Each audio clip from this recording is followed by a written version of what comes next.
तुम दौड़ो, दौड़ नहीं सकते तो चलो, चल नहीं सकते हो तो रेंगो, परंतु आगे बढ़ो। मसीह जीवन का मतलब है हमें आगे बढ़ना। मसीह के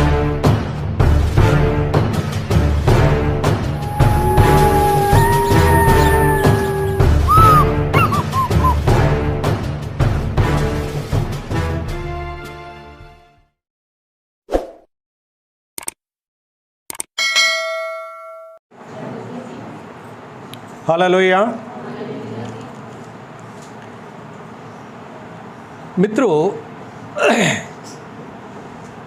क्या ऐसे होते हैं मसीह? गले में क्रॉस पहन लिया या घर पे क्रॉस या सलीब लगा लिया, क्या इसको मसीह कहते हैं या मसीह विश्वासी कहते हैं? गले में चांदी या सोने का क्रूस पहन लिया, क्या इसको मसीह कहते हैं या मसीह विश्वासी कहते हैं?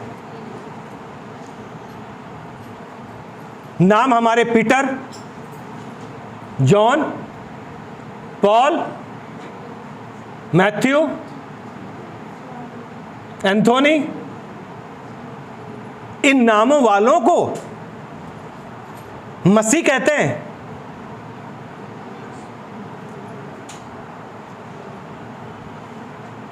आपको बहुत लोग मिलेंगे जो डंके की चोट पर कहेंगे कि हम मसीह हैं।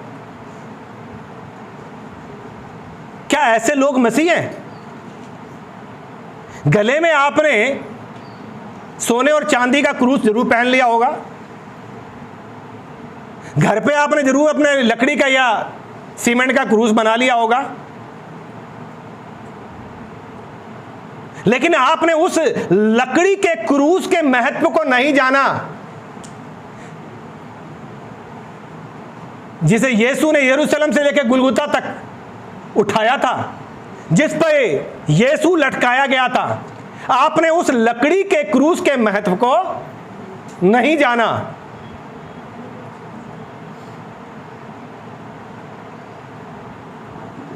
और जो लोग डंके की चोट पर कहते हैं कि हम मसीह हैं, जब वचन के कारण उनके ऊपर सताव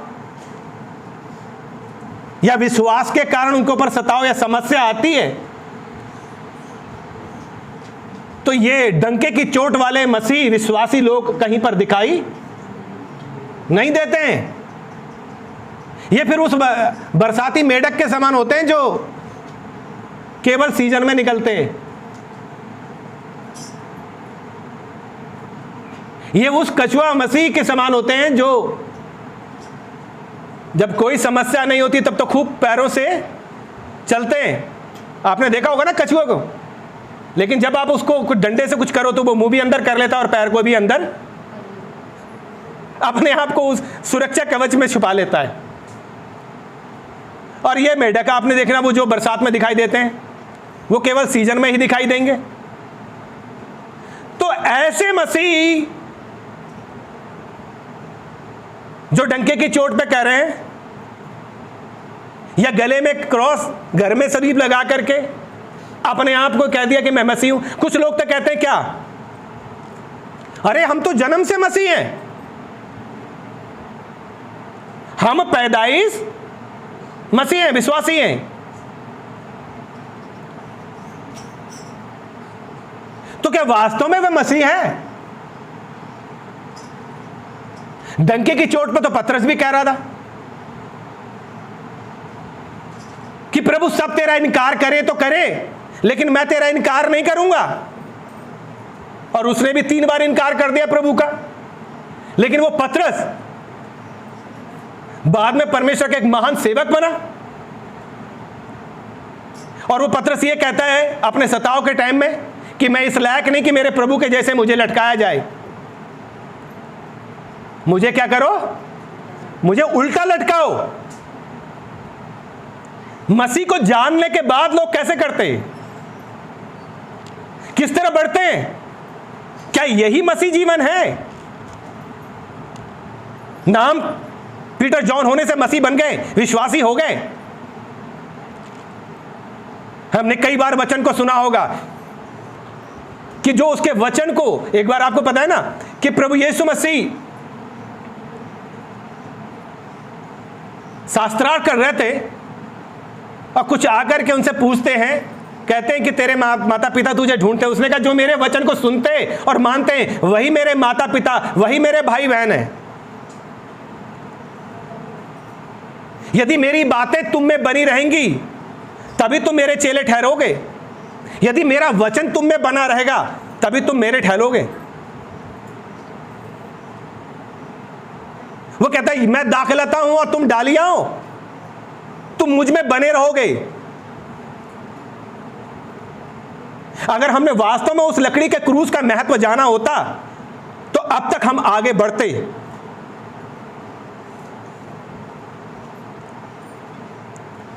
नाम भले ही जॉन पीटर हो गया, लेकिन कर्म हमारे नहीं सही हैं। तो क्या यह मसीह जीवन है? आइए हम देखते हैं परमेश्वर का वचन क्या कह रहा है कि वास्तव में एक मसीह का जीवन किस तरह होना चाहिए, कैसे उसको बढ़ना चाहिए। मैं चाहूंगा बेटा आप आगे आ जाओ और वचन पढ़ने में मेरी मदद करो।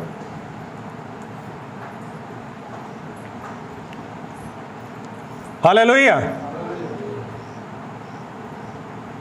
और वो है कुलसियों उसका 2 अध्याय और 6 पद से लेकर 10 पद तक।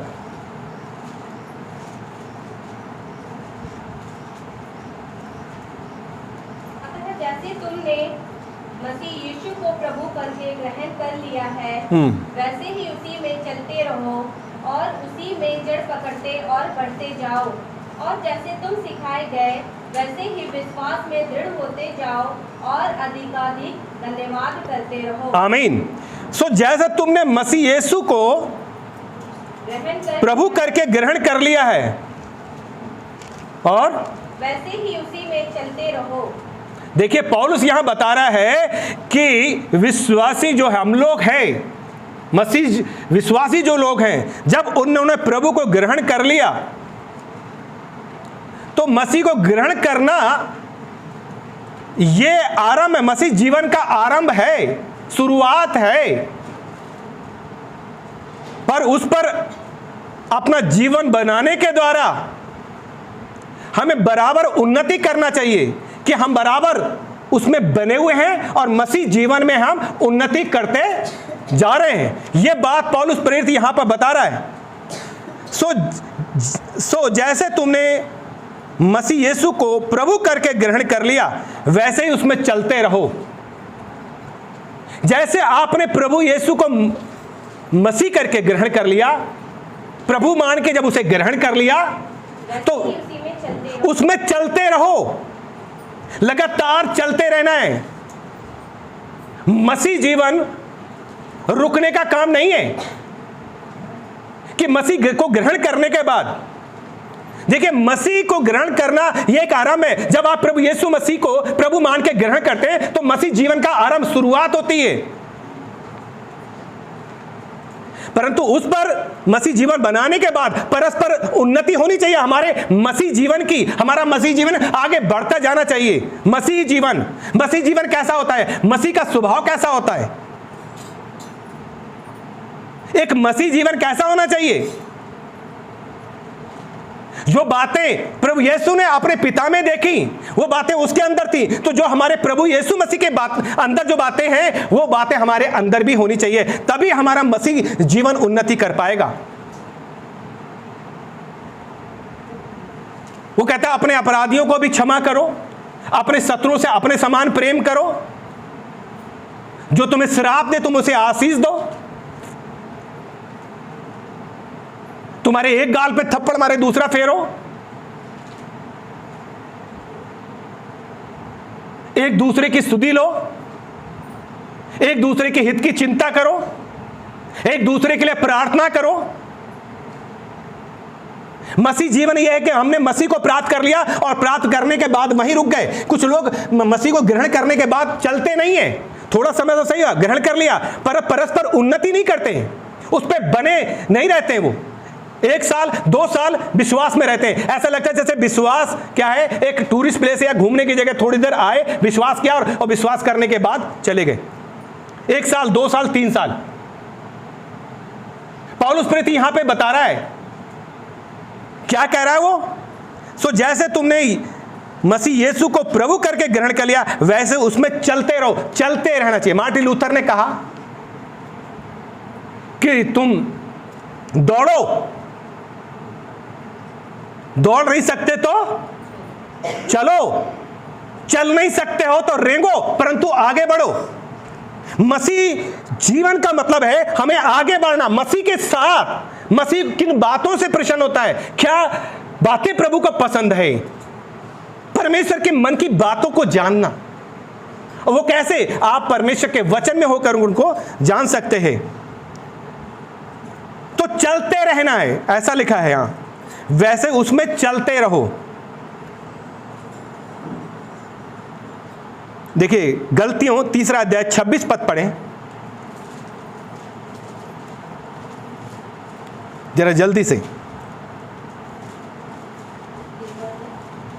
गलतियों 3 अध्याय 26 पद पढ़ें, क्या लिखा है? क्योंकि तुम सब उस विश्वास के द्वारा हाँ, जो मसीह यीशु पर है परमेश्वर की संतान हो। जब आप उस पर विश्वास करते हैं, उसे ग्रहण करते हैं, तब आप उसकी संतान बन जाते हैं। हालेलुया।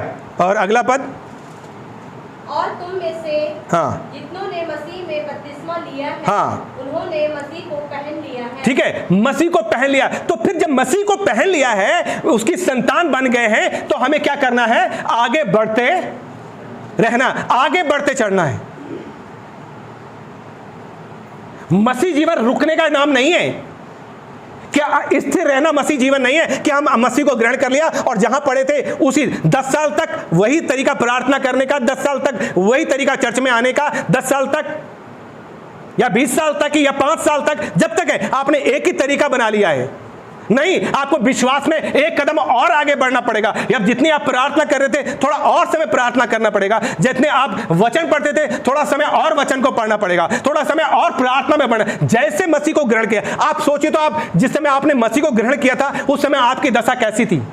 कितना विश्वास में थे आप? कैसे आप चलते थे? और आज आप कैसे चलते हो? हालेलुया। यदि मसीह को आपने प्राप्त कर लिया है, क्यों वचन कहता कोई भी दिया जला के ढक के नहीं रखता, तो फिर आपका प्रकाश दूसरों तक पहुंचना चाहिए। ऐसे मसीह नहीं हो सकते। मसीह का मतलब है प्रभु का अनुयायी, प्रभु की आज्ञा को मानने वाला, प्रभु के लिए कार्य करने वाला, प्रभु के राज्य के बढ़ोतरी के लिए कार्य करने वाला, वो है मसीह। हालेलुया। मैं चाहूंगा कि एक पद और पढ़े, और वो है कुलसियों 1 अध्याय 10 पद। ताकि तुम्हारा चाल चलन प्रभु के योग्य हो और वह सब प्रकार से, ताकि तुम्हारा चाल चलन प्रभु के योग्य हो, ठीक है, उसमें बढ़ते रहो, चलते रहो, ताकि तुम्हारा जो चाल चलन है कैसा होना चाहिए? प्रभु के योग्य हो, प्रभु के योग्य हो, और वह सब प्रकार से प्रसन्न हो, और प्रभु सब प्रकार से प्रसन्न हो। हमारा उठना बैठना, मेरा उठना बैठना और हर ख्याल तुझको भाए, मेरी सूरत ए मसीहा तुझ सा ही होती जाए, ऐसी जिंदगी अरमान करूं, ए मसीह तुमसे फरमान करूं। तो हमारा चाल चलन, हमारा उठना, हमारा बैठना मसीह के अनुसार होना चाहिए। तब पता लग रहा है कि आप मसीह में चल रहे हैं। हालेलुया। और अगला पद गलतियों में कुलसी में पढ़ेंगे, 7वां पद क्या कह रहा है? उसी की शिक्षा तुमने हाँ। हमारे प्रिय सहकर्मी नहीं कुलसियों दूसरा अध्याय का 7वां पद। और उसी में जड़ पकड़ते। ठीक है, पहली चीज है उसमें चलते रहो और फिर क्या करो, उसमें जड़ क्या करो? जड़ पकड़ते और बढ़ते जाओ। ठीक है, पहला काम चलते रहो और दूसरा काम जड़ पकड़ते और बढ़ते जाओ। ठीक है, कई बार लोग मसीह में तो आ जाते हैं लेकिन उनके अंदर जड़ नहीं होती है। वचन क्या कहता है इस जड़ के बारे में? आइए हम पढ़ते हैं मत्ती सुसमाचार उसका 13 अध्याय और उसका 6 पद।